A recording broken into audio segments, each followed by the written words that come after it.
Assalamualaikum warahmatullahi wabarakatuh. Saya sebagai narator ingin membacakan sebuah alur kisah yang berkisah tentang Telaga Warna.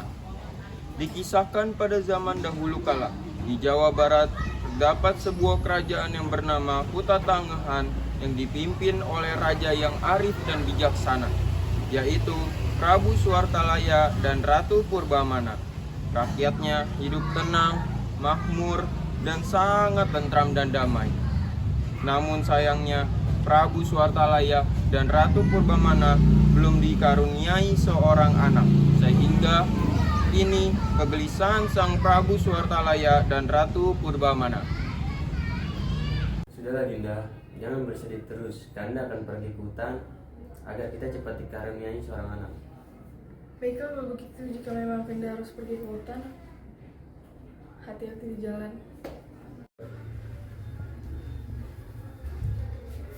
Maaf Baginda, supaya Ratu Purbamana tidak bersedih lagi, bagaimana Baginda mengangkat seorang anak supaya Ratu tidak bersedih?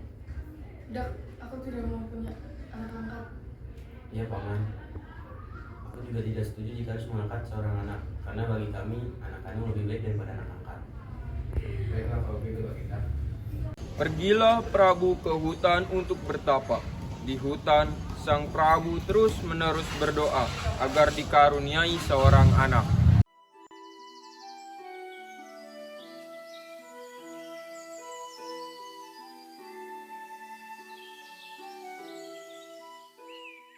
Beberapa bulan kemudian, keinginan mereka berdua terkabul. Ratu Purbamana pun mulai hamil. Seluruh rakyat senang sekali, mereka membanjiri istana dengan berbagai banyak hadiah. 9 bulan kemudian, Ratu Purbamana melahirkan seorang putri yang sangat cantik. Putri kita cantik ya Dinda.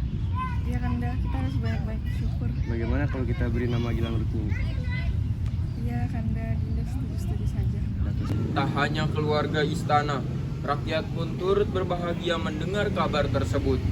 Sayangnya, Gilang Rukmini tidak diasuh secara baik oleh Prabu Suwartalaya dan Ratu Purbamana. Gilang pun tumbuh menjadi gadis yang sangat nakal dan sifat-sifatnya yang kurang baik.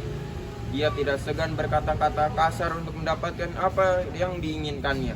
Walaupun begitu, baik Prabu Suwartalaya dan Ratu Purbamana dan rakyat sangat mencintainya.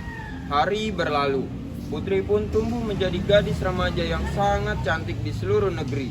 Dalam beberapa hari, putri akan berusia 17 tahun. Maka para penduduk di negeri itu pun pergi ke istana. Mereka membawa banyak sekali aneka hadiah. Prabu mengumpulkan hadiah-hadiah yang sangat banyak itu, lalu menyimpannya dalam ruangan istana. Sewaktu-waktu dia bisa menggunakannya untuk kepentingan rakyat. Prabu hanya mengambil sedikit emas dan permata. Ia membawanya ke ahli perhiasan.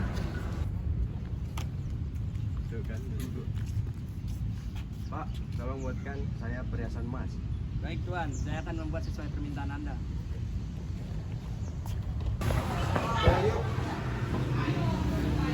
Permisi Tuan, apakah perhiasan pesanan raja itu selesai? Sudah siap Tuan? Terima kasih ya kalau begitu. Ini dia Raja, perhiasan pesanan Anda. Baik Paman, terima kasih. Baiklah Raja.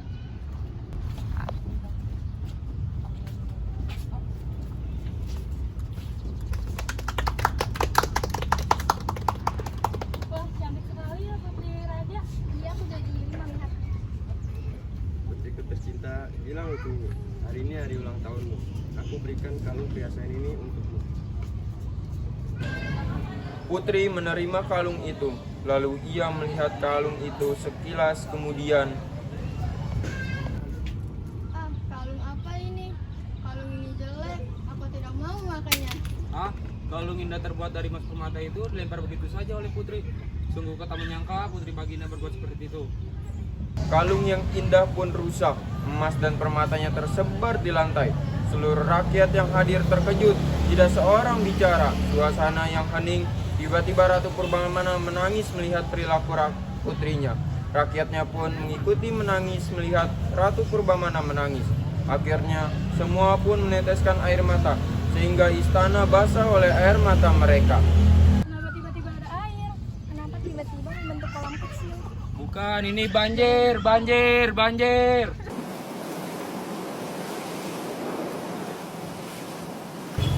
Setelah kejadian tersebut, rakyat berteriak kebingungan, panik ketakutan, dan tiba-tiba istana pun dipenuhi air berbagai danau. Lalu danau itu pun makin membesar dan menenggelamkan istana. Kemudian terciptalah sebuah danau yang sangat indah. Namanya danau itu kini dikenal oleh sebagian daerah pesisir Telaga Warna.